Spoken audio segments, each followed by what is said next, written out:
Lomvardou. I am a film composer. I compose music for film, theater, television, and dance. I play the piano and some percussion. I started studying classical piano when I was 5 years old.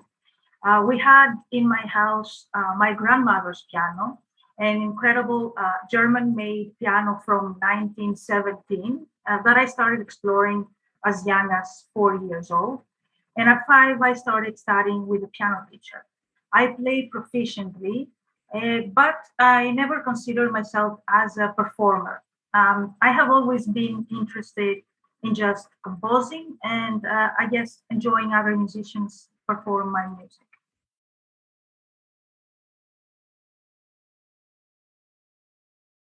I always get inspired by images. So it will be a scene from a movie I'm working on, or a play I'm scoring, a dance piece, or it might even be from something I see in a museum, an art gallery, a painting, or even on the street or in a park during a walk.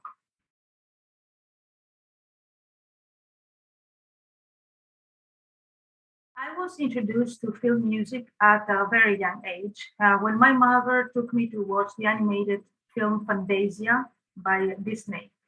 And even though I was extremely young, I was very impressed by the synchronization of the music with the images. The amazing classical pieces of the score were so well paired with the incredible, colorful animated scenes of the film. And from then on, I always paid close attention to the soundtrack when I was watching a film. So when I went to New York University to study, I had a double major during my undergraduate studies, biology and music composition for theater and dance. But for my graduate studies, I guess I had to follow my heart and my passion. And so I got a master's degree in film scoring.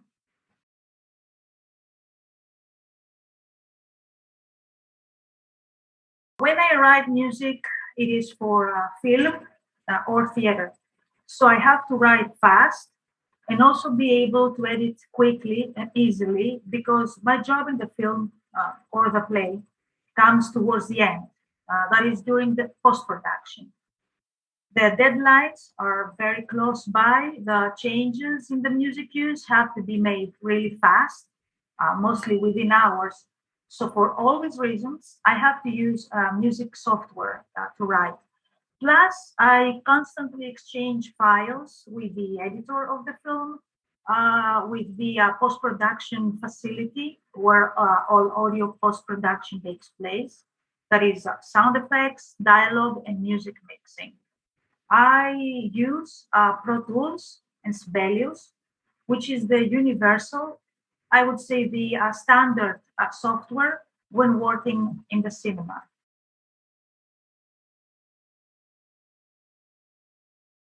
I do orchestrate most of my work, but film music comes in all different styles. So when in need of a specific style that requires a lot of work and done as fast as possible, like a full orchestral symphonic music, I do have a couple of really good orchestrators, specialists that I work with. For massive work, having someone to share the orchestration with saves time. And time, when working in the movies, is very valuable.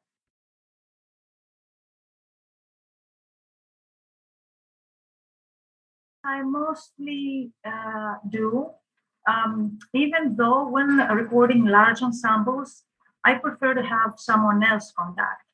I find that I listen to everything more carefully and in more detail when I sit back and listen. Of course, I take notes and I will share the notes I take with the conductor to fix parts that I don't like.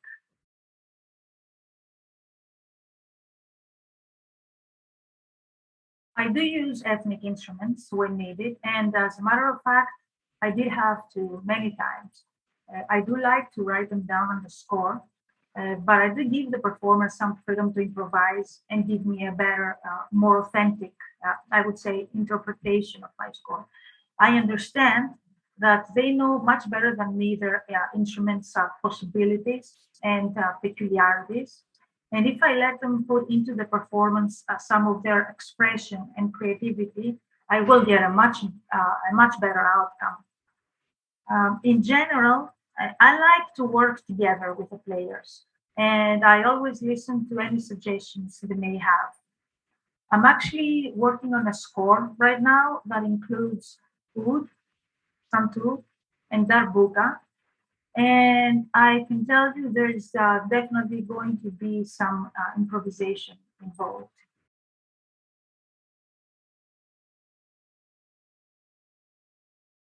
Name a few. I mean, the list is really long, I guess. But if I have to name a few on the top of my list, would be, I would say, Bernard Herrmann for all of his Hitchcock's scores, especially Psycho, because that's where he's using only the string section of the orchestra. Is very it was very innovative, uh, and I really liked the outcome, how everything sounded and how it blended in the movie scenes. Another favorite score of mine is Riemann's Elevator to the Gallows, a 1958 French film. And the score was written by Miles Davis. Amazing score. And that's actually the first jazz score that involved only jazz players. Evangelos Papathanassiou is another favorite of mine. And I admire his work in general, but especially his score for a Blade Runner, that fully electronic score was something that was done for the first time in at least in Hollywood cinema. Of course, I'm going to say Ennio Morricone, and I think that most film composers will say Ennio Morricone is one of their favorites, and especially his soundtrack to the movie The Mission, and the Giuseppe Tornatore's Cinema Paradiso. Um, well, I would say Peter Gabriel for his score for Martin Scorsese's The Passion. And that's an example where there's a great blend of traditional instruments with Gabriel's electronic sound. Um, and one more favorite composer, a film composer of mine, is Michel Legrand, who worked a lot in the French New Wave cinema with director Jacques Demy. And I guess, that's like the top of my list.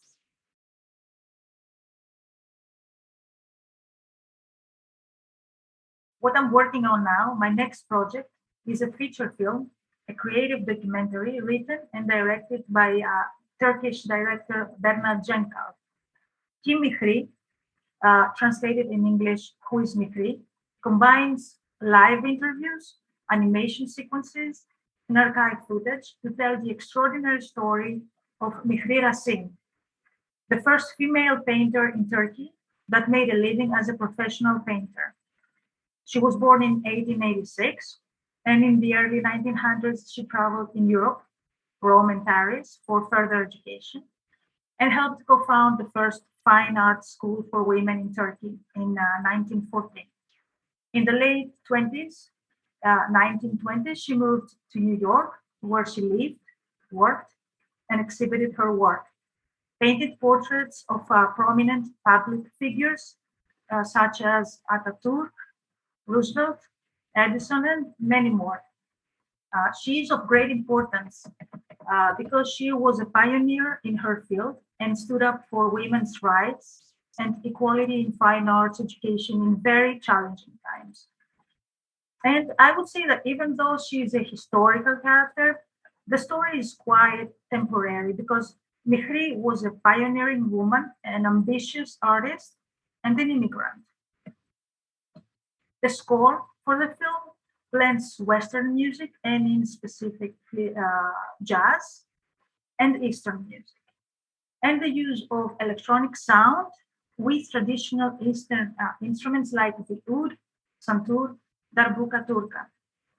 The release date will be sometime in 2022.